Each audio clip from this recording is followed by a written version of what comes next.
Hi, and welcome to another edition of Newsmakers. I'm Jerry Roberts. It is Friday, August 26th, and we are talking today about the 2022 midterm elections. And there's no one I know who is better informed and smarter on this subject and all things political than Mark Z. Barabak, the roving political columnist for the Los Angeles Times. How you doing, brother? I'm good. Thanks for having me back. Yeah, Always a pleasure. thanks for joining us. So, uh, everybody knows that the president's party is supposed to lose seats in the midterms. It's happened every time since 2002, the 9/11 election, and 1998, the Monica Lewinsky election. Yeah. And earlier this year, all the prognosticators and even the people in the game were saying it was going to be a big red wave year for the Republicans. That's changed over the last month or 6 weeks. How come, and what's the landscape look like to you now? Let me start with a great big qualifier. I mean, as you suggest, the political landscape looked a lot different 2 months ago. It could look a lot different 2 months from now. So put a big fat asterisk next to everything we say and note that this is as things look now in August. What changed in a few words is Roe v. Wade, the Dobbs decision. The Supreme Court overturned the right to abortion that has been enshrined for 50 years. I was skeptical. In fact, I even wrote a few times in anticipation of the decision afterward that Democrats were confident this was going to really rev up their base, and I'll admit to being skeptical because in 2020, you'll recall, Ruth Bader Ginsburg dies. They rushed through Amy Coney Barrett as her replacement. There's a lot of talk at the time about how that was going to put the Supreme Court. In fact, I will confess I was one of those who suggested that was going to put the Supreme Court front and center. And it really didn't happen. If you look at exit poll data, I think something like 1 in 10 or some very marginal number said the Supreme Court weighed heavily or was the top motivator of their decision to vote the way they did. And of those, most of them voted for Donald Trump. So I was skeptical. It was like, okay, I've heard this before. What folks said and what may be the case is that there was a big difference between theoretically taking away a right and actually doing so. And I think what we've seen a lot since Roe v. Wade was overturned is stories about this, the horrible story about the 10-year-old girl who was raped in Ohio, who had to go to Indiana, or I think a mother and daughter being prosecuted in Nebraska because of something they posted on Facebook. In other words, day after day, we're hearing these horror stories, stories of doctors who are not conducting or doing life-saving procedures because they're worried about it. So it's had an impact. And to get back to your question, I think what we've seen is a huge amount of Democratic energy. I mean, you and I know, and others who follow politics know, it's all about intensity. It's all about who turns out to vote.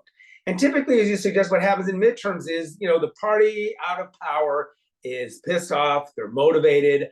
The party in power is either content or complacent or disappointed, one of those three things. So it's all about intensity. It's all about where the energy is. And what we've seen since the overturning of Roe v. Wade is Democrats overperforming, which is to suggest candidates doing better than Joe Biden did. We saw the reverse before that. We saw Republicans overperforming Trump's 2020 performance. We've seen a huge increase in voter registration, most of it Democratic, most of it women. So very, very long way of saying really what's changed is the Roe v. Wade decision. And, Biden and the Democrats have had a pretty good run of late. Inflation seems to have peaked in June. They passed some really significant legislation. I think that's one of the biggest surprises probably of Biden's whole administration. I think they got a lot of stuff done. So that sort of took away the do nothing, the whole what's the point of Democrats controlling Congress. So a lot of things going Democrats' way. Will they continue for the next, 11 weeks or so, 75 days? That's the big question. We don't know. Yeah. So, I mean, it seems like traditionally and historically, midterms have been a referendum on the president, on the Yeah. the White House, and now with Roe v. Wade, it's given the Democrats an opportunity to make it more of a choice. In other words, Yeah. is you going to be for us with all our flaws, or you want to be for these knuckleheads who are Yeah. extremists? The former president, whose name kind of slips my mind just because he sort of receded from the Trump. That's it, Trump. I mean, look, we never had a president like Donald Trump. We have never had a post-president like Trump, right? Usually, what do former presidents do? They go build houses for poor people, or they work on their library. I mean, President Trump is out. Excuse me, check that. Former President Trump is out there. He's holding rallies. He's in the news constantly. Again today with the raid on Mar-a-Lago. So you're right. Traditionally, it's a referendum, and to the extent the Democrats can make this, as you suggest, a choice, to the extent that President Trump is out there day in and day out in people's faces, kind of reminding them of what they didn't like about him. I mean, well, let's stipulate that President Trump, and I'll keep referring to as President Trump because he was President Trump, his supporters are very, very motivated. Right, they're going to turn out. They will, push grandma over a cliff. They will crawl over broken glass to get to the polls if they have to. The whole question has been Democratic excitement and intensity, as I alluded to, and the single best turnout mechanism Democrats have had in the last 3 elections has been Donald Trump, and he's doing it again. Yeah, and I can't imagine. Well, the other thing that's happened as a result of Trump is that the Republicans in a number of states nominated candidates who, let's say, may not have been the first choice of Mitch McConnell. You have Herschel Walker in Georgia, who's mumbling about trees and doesn't know how many kids he has. And then you have, Blake Masters in Arizona, Peter Thiel people. Nevada, I don't know much about lax salt, but talk a little bit about those 4 states, the Senate races. Now, the Senate's 50-50, so, it's a close call.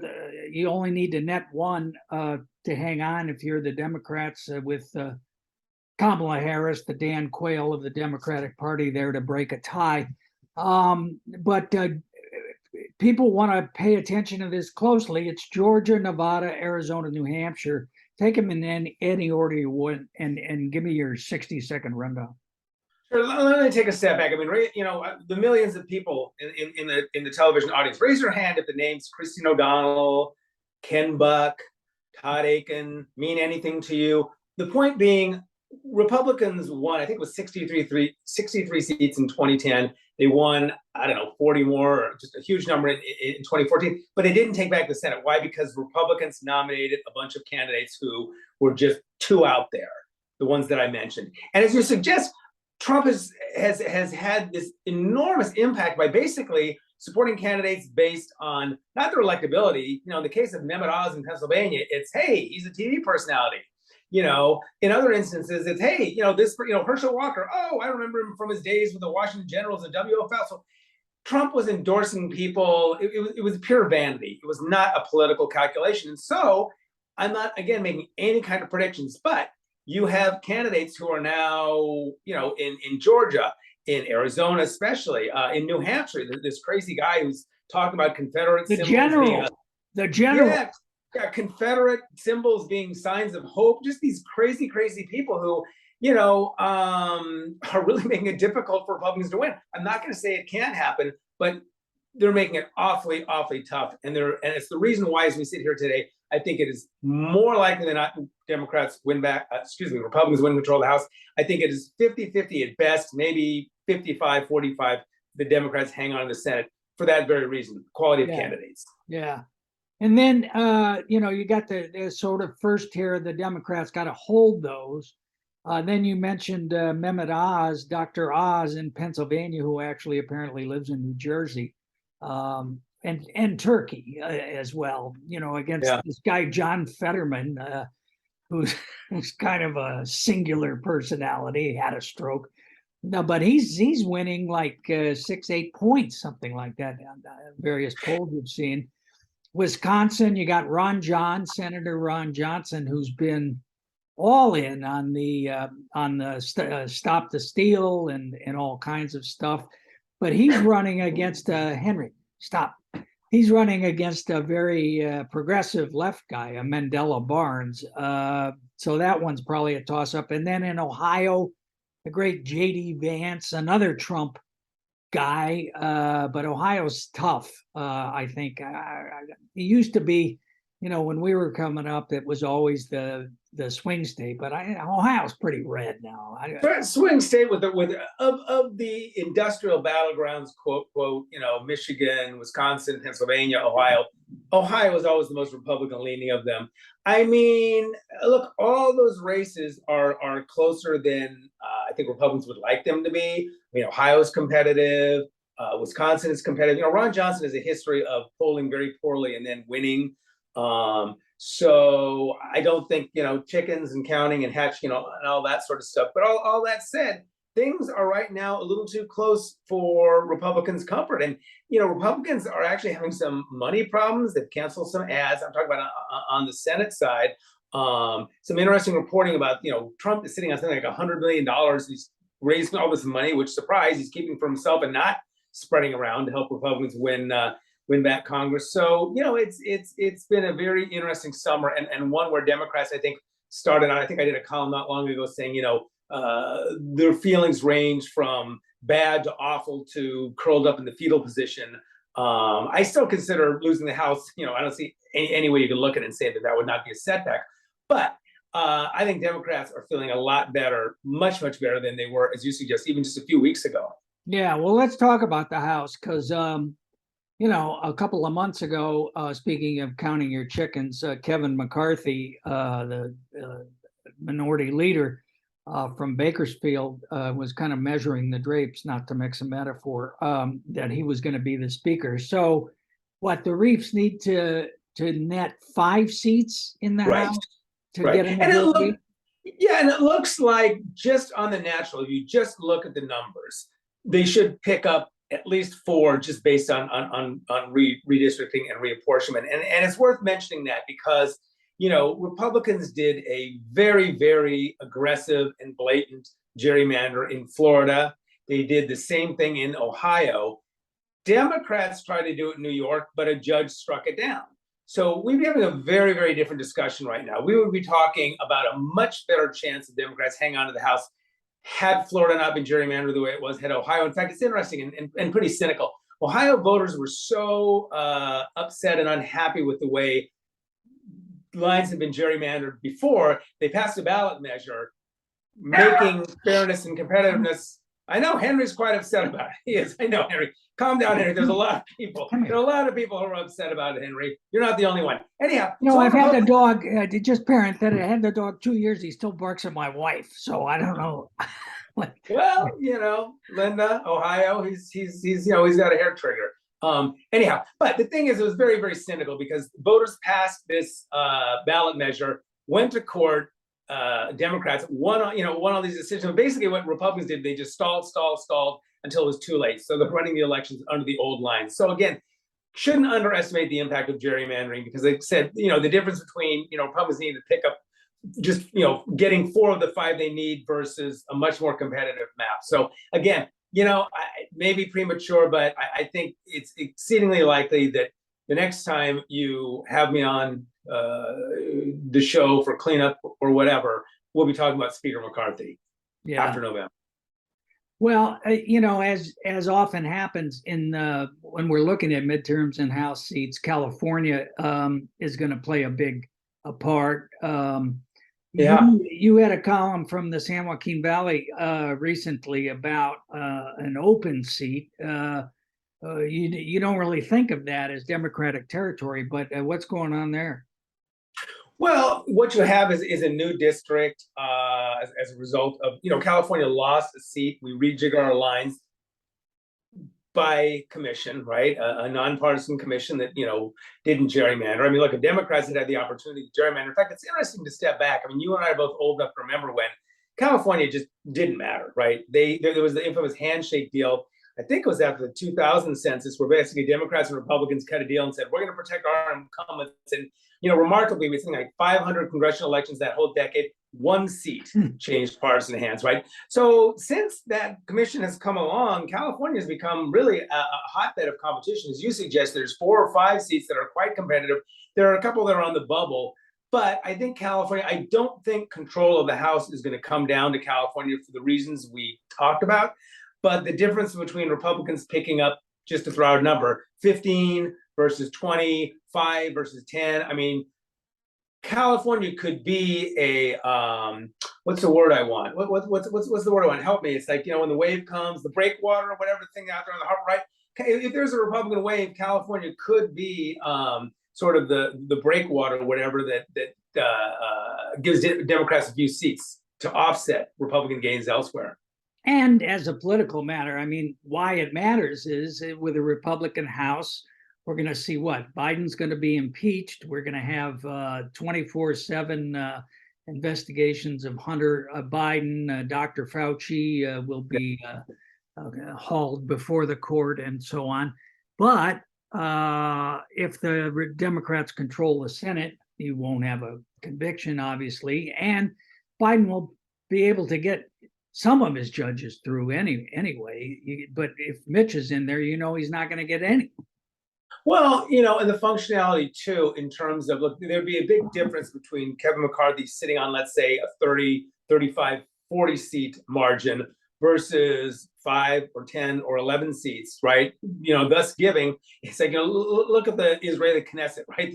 The extraordinary power that these sort of, wacky third party or other parties have. I mean, the influence of the Freedom Caucus, of all sorts of people. I mean, it's like we see in the Senate now, when it's 50-50, Joe Manchin, Kristen Sinema, our king and queen of the Hill. If you have a situation where McCarthy is working with a very, very narrow majority, he's going to have a very, yes, they're going to investigate, from the time the sun goes up to the time the sun goes down. But functionally, trying to get anything done will be very, very difficult. And you got to kind of wonder. I mean, I have no doubt that Kevin McCarthy will happily accept the job if he does, but his life isn't going to be very easy or fun if he's, like I said, trying to cobble together a 4 or 5 vote majority. He's no Nancy Pelosi, put it that way. Incredibly skilled, remarkable what she has done with the small numbers. I don't think Kevin McCarthy is remotely as skilled or talented a legislator as Nancy Pelosi. Well, and the interesting thing is that, I mean, his problem is going to be the Trumpists, the real Trumpy people on the right who are increasingly, I mean, that's who's in Congress, the Matt Gaetzes and Marjorie Taylor Greens. And, 8 of the 10 Republicans who voted to impeach Trump are gone. He got. And you wrote about the Liz Cheney I was just going to say a couple of weeks ago. Talk about that and what it shows. Well, I think that sort of encapsulates, as you suggest, we're trading a Liz Cheney, and set aside how you may feel about her views, set aside the war in Iraq, all that sort of stuff. The bottom line is, I put her in the category of what I call responsible Republicans. I mean, I don't know who or where, but someone said that she's been wrong on all. This is a Democrat. She's been wrong on all the things except the most important one. So let's give credit where due. She stood up for democracy, right? She took a very brave and a very principled stand, and was replaced by talk about cynical, as she pointed out, Harriet Hagman, whose replacement was at the Republican convention in 2016, leading a Stop Trump movement, but sold herself out, embraced Trump, won his endorsement, smoked Liz Cheney. So you're replacing a responsible institutionalist, and I say that not as a pejorative, but someone who cares about preserving democracy and the fundamentals and the institutions of our government, versus an opportunistic mercenary bomb thrower, not to put too fine a point on it. Yeah, and that's Republican caucus conference, right? And if you look at that Wyoming vote, it's about, I don't know what the precise, but it's about 70-30, which all the polling shows 70% of the Republican Party is with Trump. They believe that Biden is not, was not legally elected. Stop the steal. Trump should be president. And you mentioned the threat to democracy. I think the conventional wisdom in Washington for a while was, it's not a voting issue. People don't care about that. Do you think that with the raid in Mar-a-Lago and other things that have kind of brought these issues, the January 6th committee, the Liz Cheney election to the fore, it is more of a top of mind issue for voters? Yeah, I want to see more data, but there was an NBC poll that showed it was the topmost. Now it was like, I think 26% or something. But when voters ranked the issue, preserving democracy came out on top. Now, it's sort of a, where you stand depends on where you sit, right? Republicans may say, oh, the illegitimate President Joe Biden is a threat to democracy. And Democrats will say it's the Republican. But the point is, yes, that seemed to have written, to use the political science term, in salience to voters. So it seems to matter more. I think the hearings broke through to some extent. I mean, I don't want to overstate it. The piece you referred to earlier that I did, the column I did earlier out of the San Joaquin Valley, out of Ceres, and I think I was in Modesto or Merced, one of the two. They blur together. Anyhow, that was talking with voters about, man, woman, cat, dog on the street, talking to voters about the hearing, and found very, very few minds had changed. People who thought Trump was awful said it reinforces awfulness. People who thought Trump was great thought it was the witch hunt, all that sort of thing. That said, there is a still slice of the electorate that is persuadable, that is still open. And I think that these hearings have elevated the import of that issue. And, I think given I'm not going to call it a raid because it was not, the legally executed search warrant served on Mar-a-Lago after months of negotiation between the government and Trump's attorneys, may heighten interest in the hearings, in the January 6th hearings even more, which resume next month. They resume next month. That's right. Yeah. I just read this new one volume history of Watergate. As someone who has always wallowed in Watergate, it's great. The Garrett Graff book. Yeah, great. Yeah.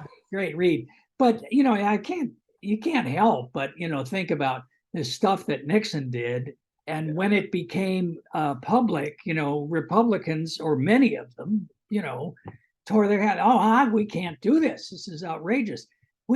It's a much different political dynamic because it's I could shoot somebody on Fifth Avenue.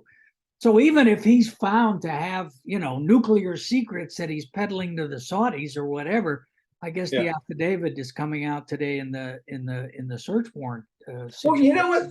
That raises a good point that I want to say, sort of contra what I was saying earlier. If I've earned an invite back onto your show, and if we're talking about Leader McConnell and the Senate and the Republicans winning back control of the Senate, and winning in places like Arizona, New Hampshire, Georgia in particular, all those places, I believe it will be because the tribal nature of our politics has made it such that now we vote like under a parliamentary system. In other words, people are voting for the party. It doesn't matter. You can be a circus clown like Herschel Walker. You can be someone with a history of questionable statements and goofy behavior like Blake Masters in Arizona. You can be as nutty and wacky as that guy's in New Hampshire or Mehmet Oz and still win because people care less about character, about candidates, about all that stuff, and is simply tribalism. I want Republicans to control the Senate, so I'm going to vote for this person, as wacky as they may be. Hey, that's how we're talking about that. That'll explain. Yeah. Hey, let me double back on Roe v. Wade for just 1 minute. A loyal viewer asked about the vote in Kansas on abortion, which was surprising. And whether that translates to other states, whether there are measures on the ballot or perhaps they've passed really draconian anti-abortion laws. How much of an issue in that sense do you see it? Well, to answer the part about ballot measures, two that I know of for sure, California has one, and the LA Times just had a big poll showing like 77% for enacting abortion rights into the state constitution. So I don't think it's going to matter hugely in terms of California. We're such a blue state, such a Democratic leaning state. But Michigan, very, very competitive governor's race, has an abortion measure on the ballot. I think that's going to gin up turnout in that instance. I mean, you always have to be wary applying the results in one state to another. That said, if you're looking, which we all are, at tea leaves and trying to discern a thing, I think the Kansas thing, the Kansas referendum came as a really big surprise. I mean, overwhelming numbers. Again, showing tremendous Democratic intensity, showing a huge influx in registrant women, Democrats. So all of that bodes well for Democrats and suggests, again, how the Roe v. Wade decision has really amped up Democrats. The asterisk, the qualifier is, it's important to remember, that was a straight up or down referendum on abortion, right? For, against, different dynamic when abortion people are rights for abortion rights, not abortion. For abortion rights, right? But it was a straight up or down referendum. When people go to the polls in November, it's going to be different. It's not going to just be for or against on abortion. I'm not talking about the referendums in state like California or Michigan. I'm talking about when they weigh whether to vote for candidate A or candidate B. Maybe for some people, abortion will be the preeminent issue. And historically, what we've seen, and this could change, but historically, what we've seen is, the people who are single issue abortion voters on one side, cancel out the voters on the other side. That said, people are going to be weighing inflation. They're going to be weighing the economy. I mean, who knows? They're going to be weighing, I don't know, whether garden is blooming or not. So who knows who knows where gas prices are going to be? Right. So it's an interesting harbinger. It's worth looking at, but it's important to remember too that, again, there's a difference between a straight up referendum, a yes or no, versus weighing a candidate with all of their individual qualities and all the other factors that go into it. All right.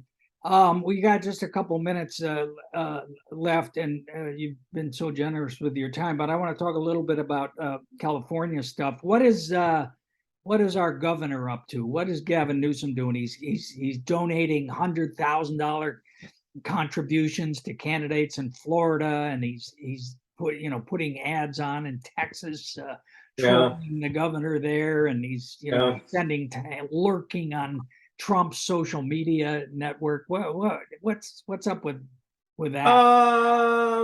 I think he's enjoying a free ride, taking a victory lap, if you will. I mean, look, we had a gubernatorial election last September. Gavin Newsom won it.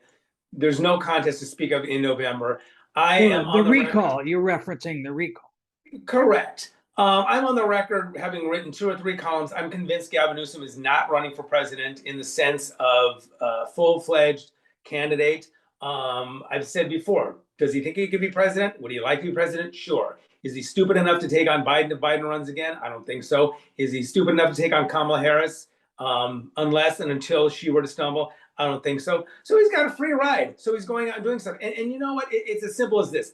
The difference between a everyday workaday governor doing boring everyday workaday governor stuff versus a maybe running for president governor, right? And the amount of media attention they get and the amount of time people spend talking about them and the amount of time that they're mentioned by the great mentioners, right? There's no comparison. So, it's a free ride for him. Go out there and do this stuff and let people spin and speculate to their heart's content. And who knows, maybe lightning strikes and he ends up running for president. But I think there are a lot of moving parts and a lot of big impediments in his way. First of all, Biden. Second of all, Kamala Harris. Third of all, California. I mean, let's talk about it for a second. I mean, look, Gavin Newsom is blessed and cursed with these Hollywood handsome matinee looks. I have a hard time seeing him making the sell retail, in the diner in Ottumwa, Iowa, or Ely, Nevada, or wherever we were to start. So I think that on paper and theoretically, and as something to spin and speculate and talk about, it's fun. But I think the odds against Gavin Newsom, A, running, and B, succeeding are pretty steep. Yeah. Well, and I should mention that my backdrop today, in honor of you speaking to us from the Bay Area, was reflecting the city that Newsom got his start in, San Francisco, the dystopian hell of San Francisco, as we read in the national media. And similar things being said about LA and the mayor's race there, where you have Karen Bass, longtime legislator and a Congress person, running against developer Rick Caruso. You doing anything on that, or what's your take on that? I'm not personally, but the royal we, the LA Times just had a poll that came out that showed her really opening a substantial lead in that race. And as someone pointed out, a wise person, we were just gossiping back and forth via email, suggested, look, if Rick Caruso was really going to go all in, he'd be spending another $40 million. So, I mean, I think the odds are pretty long. There's no certainties, but I think it's more likely than not that Karen Bass will be the next mayor of LA. And I want to go back to Gavin Newsom. I want to give credit where it's due to someone you and I both know, Scott Schaefer. We were doing something together, and he's KQED, public radio in the Bay Area. He pointed out another thing that Gavin should consider, and the big loud truck's pulling up in front of my house right now, so ignore that. Gavin Newsom is getting. I know. Well, Henry heard the truck. He heard the garbage truck. This dog he's a stock. What a combination. But I think Gavin Newsom, look, he's getting this free ride in the press right now. It's all, oh, Gavin Newsom and this, that, and running for president. The minute he declares, you're going to be hearing dystopia, governor injection site, even though he vetoed that bill, homelessness, this, that, the other thing. I mean, the honeymoon, quote unquote, ends the minute he becomes a candidate, a full-fledged, openly declared candidate. So, he shouldn't kid himself, because you can count on that if you were to declare. All right. Well, let's leave it there. Mark Barabak, roving political columnist for the LA Times. Thank you so much for taking the time to speak with us today about the midterms. We've packed in a lot of information, and we'll be back after the election with you to see how your non-prognostications came out. Mr. Asterisk. All right, man. Take it easy. Thank you so much. All right. Take care.